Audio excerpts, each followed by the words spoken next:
আপনি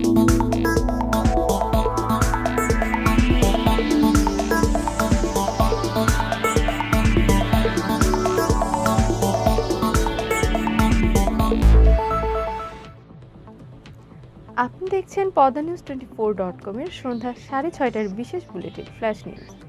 আঞ্চলিক সংবাদ নিয়ে সাথে আছি আমি জাহিন এশা। facebook.com/pdnews24 পেজ ফলো করে আমাদের সাথেই থাকুন। জলবায়ু পরিবর্তনের অন্যতম ক্ষতিগ্রস্ত এলাকা হচ্ছে চাঁপাইনবাবগঞ্জের চর বাগডাঙ্গা ইউনিয়ন। খরা, নদী ভাঙন, বন্যা ও জলবদ্ধতা এখানকার মানুষের জীবনকে বিপর্যস্ত করে তুলেছে। নদী ভাঙনের কবলে পড়ে সহায় সম্বল হারাচ্ছেন এখানকার মানুষ। বিশেষ করে প্রসূতি নারীদের জীবন হয়ে পড়েছে চরম দুর্বিষহ।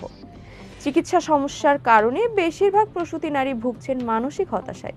বিস্তারিত দেখুন জেসমিন আরা ফেরদৌসের প্রতিবেদনে।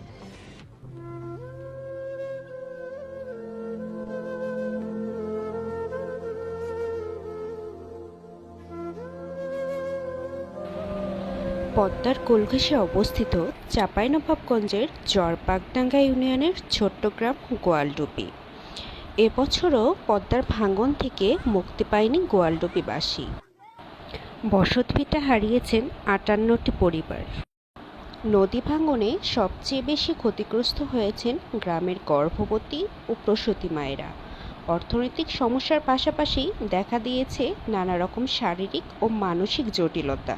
নদী ভাঙনের সময় আমার ছেলে মেয়ে আমার পেটে যখন ছিল তখন খুব সমস্যা দেখা দিয়েছে, কারণ আমি হাসপাতাল যেতে আসতে সমস্যা হয়েছে, টাকা পয়সার অসুবিধা ছিল।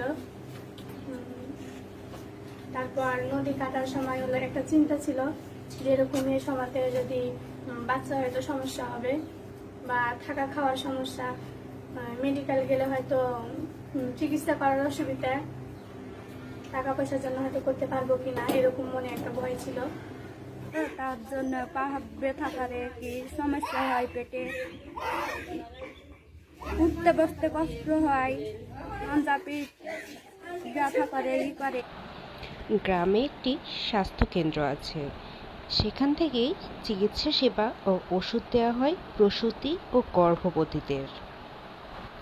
কেউ কেউ ভাতা পান, বাকিদের বিভিন্নভাবে সহায়তা করার কথা জানান স্থানীয় জনপ্রতিনিধি। মাতৃত্বকালীন বা যারা ঝুঁকির পরে যা আছে, মাতৃত্বকালীন সরকার বাহাদুর, কিন্তু যারা পুয়ার বা একটু গরিব শ্রেণীর যারা মহিলা বা দুস্থ, তাদেরকে কিন্তু প্রতি মাসে আমার ইউনিয়নে 25টি করে কিন্তু দুস্থ মাতার বা ওই যে গর্ভবতী মহিলাদের এটা কিন্তু দেওয়ার কথা। কিন্তু এটা 5টা ছেলের মাই পায়, কিন্তু একজন অসহায় ব্যক্তি, একজন মহিলা কিন্তু ওই গর্ভবতী নামগুলো কিন্তু পায় না, যে প্রতিটা মাসে কিন্তু 25 টাকা আছে। আমার এলাকাতে অনেক মহিলা গর্ভবতী আছে, তারা আমার কাছে বলে যে আমাকে একটা নাম দাও, আমাকে এইটা এই দাও এই দাও, কিন্তু আমি তো আর দেওয়ার আমাকে নাই। হয়তো চেয়ারম্যান মহোদয় দিতে পারবে 20টা, আমি মাত্র পারবো একটা। কিন্তু চেয়ারম্যান মহোদয়ের হয়তো আমি দ্বিমতের কারণে আমার এলাকাটাকে এই যে গোয়ালডুবি এই এলাকাটাকে সৈন্যের খাতা রেখেছে, মাত্র হয়তো পাবে 10টা, মাত্র 2টা বা 1টা দেয়। এ কারণে আমার যে গর্ভবতী মহিলারা অনেক ঝুঁকিতে আছে, প্লাস যারা বাচ্চা হয়েছে রিসেন্টলি তারাও কিন্তু দুধ দিতে পারে না, বাচ্চাকে খাওয়াইতে পারে না, পুষ্টি খাবার দিতে পারে না। গ্রামের বেশিরভাগ মানুষ জীবিকা নির্বাহ করে কৃষিকাজ করে বা মাছ ধরে। নদী ভাঙনের প্রভাব পড়ে তাদের জীবন জীবিকার উপর। জেসমিন আরা ফেরদৌস, পদ্মা নিউজ, চর বাগডাঙ্গা ইউনিয়ন, চাঁপাইনবাবগঞ্জ। সুন্দরবনের আগুন নিয়ন্ত্রণে এলেও এখনও নেভেনি। বনের যে অংশে আগুন লেগেছিল সেসব স্থান থেকে ধোঁয়া বের হচ্ছে বা অল্প স্বল্প আগুন জ্বলছে, সেখানেই পানি দেওয়া হচ্ছে। তৃতীয় দিনের মতো সোমবার সকাল 7টা থেকে আগুন নিয়ন্ত্রণের কাজ শুরু করে বন বিভাগ, নৌবাহিনী ও ফায়ার সার্ভিসের সদস্যরা। পূর্ব বন বিভাগের চাঁদপাই রেঞ্জ সহকারী বন সংরক্ষক রানা দেব বলেন, ভোররাত পর্যন্ত আগুন নেভাতে পাম্প মেশিন দিয়ে পানি স্প্রে করেছে বন বিভাগ, ফলে কোথাও তেমন একটা আগুন দেখা যাচ্ছে না। আগামী 2 দিন ধরে পরিস্থিতি পর্যবেক্ষণে রেখে পানি ছিটানো হবে। তবে আপাতত ভয়ের কোনো কারণ নেই। বনের সার্বিক অবস্থা মনিটরিং করা হচ্ছে ড্রোন ব্যবহার করে। আগুন লাগার ঘটনায় মঙ্গলবার থানায় সাধারণ ডায়েরি করা হবে। নেত্রকোনা ও হবিগঞ্জে বজ্রপাতে কৃষক ও শিক্ষকের মৃত্যু হয়েছে। সোমবার সকালে পৃথকভাবে ঘটনাগুলো ঘটে। নেত্রকোনার আটপাড়ায় বোরো জমিতে ধান কাটার সময় বজ্রপাতে কৃষক দিলওয়ার মিয়া মারা গেছেন। উপজেলার শর্মুশিয়া হাওরে ঘটনাটি ঘটে। আটপাড়া উপজেলার নির্বাহী কর্মকর্তা এম সাজ্জাদুল হাসান বলেন, নিহত কৃষকের পরিবারকে 20,000 টাকা আর্থিক সহযোগিতা দেওয়া হবে। অপরদিকে হবিগঞ্জের বাহুবলে বাড়ির পাশের জমি থেকে গরু আনতে গিয়ে বজ্রপাতে শিক্ষক দানিশ মিয়ার মৃত্যু হয়েছে। তিনি স্থানীয় চলিতাতলা মাদ্রাসার শিক্ষক। বাহুবল থানার ভারপ্রাপ্ত কর্মকর্তা মশিউর রহমান ঘটনার সত্যতা নিশ্চিত করেন। আগামী 8 মে রাঙামাটির 4টি উপজেলায় ভোট অনুষ্ঠিত হতে যাচ্ছে।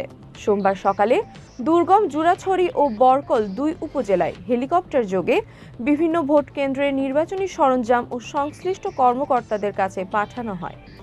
জুরাছড়ি যক্ষাবাজার আর্মি ক্যাম্প থেকে হেলিকপ্টার যোগে রাঙামাটির জুরাছড়ির 7টি ও বরকলের 2টি দুর্গম ভোট কেন্দ্রে নির্বাচনী সরঞ্জাম ও কর্মকর্তাদের পাঠানো হয়েছে।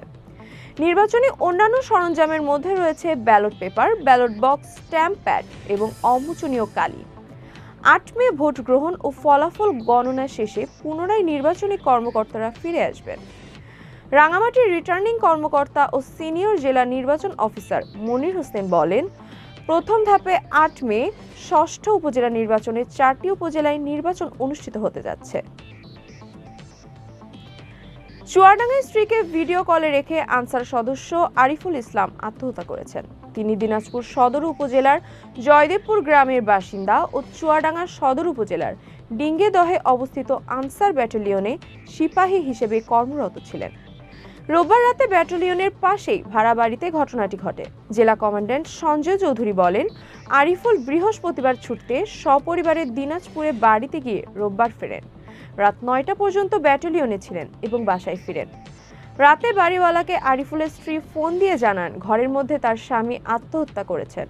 ঘরের দরজা ভেঙে ঝুলন্ত মরদেহ দেখতে পান। প্রাথমিকভাবে জেনেছেন পারিবারিক মনোমালিন্যের জেরে স্ত্রীকে ভিডিও কলে রেখেই তিনি আত্মহত্যা করেন। এ ঘটনায় থানায় অপমৃত্যুর মামলা হয়েছে। কক্সবাজারের রামুতে পাহাড়ি ছড়ায় গোসল করতে নেমে 2 শিশু আব্দুল শুকুর ও সালাহ উদ্দিন খোকার মৃত্যু হয়েছে।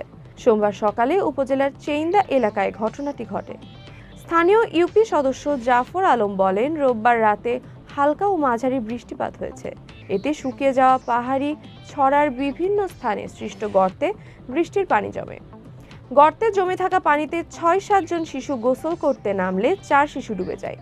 অন্য শিশুরা চিৎকার দিলে স্থানীয়রা 4 জনকে উদ্ধার করে জেলা সদর হাসপাতালে নিয়ে যান।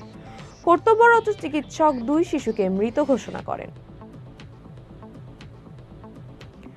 গুরুত্বপূর্ণ সব সংবাদ জানতে poddanews24.com এর বিশেষ বুলেটিন ফ্ল্যাশ নিউজ দেখবেন প্রতিদিন সন্ধ্যা 6:30টায়, রাত 8:30 ও রাত 10:30টায়। ফ্ল্যাশ নিউজ দেখতে ফেসবুকে আমাদের ফলো করুন facebook.com/poddanews24 আর ইউটিউবে সাবস্ক্রাইব করুন youtube.com/poddanews24 চ্যানেলটি। নিয়মিত দেশ বিদেশের আপডেট সব সংবাদ জানতে ভিজিট করুন মাল্টিমিডিয়া নিউজ পোর্টাল poddanews24.com।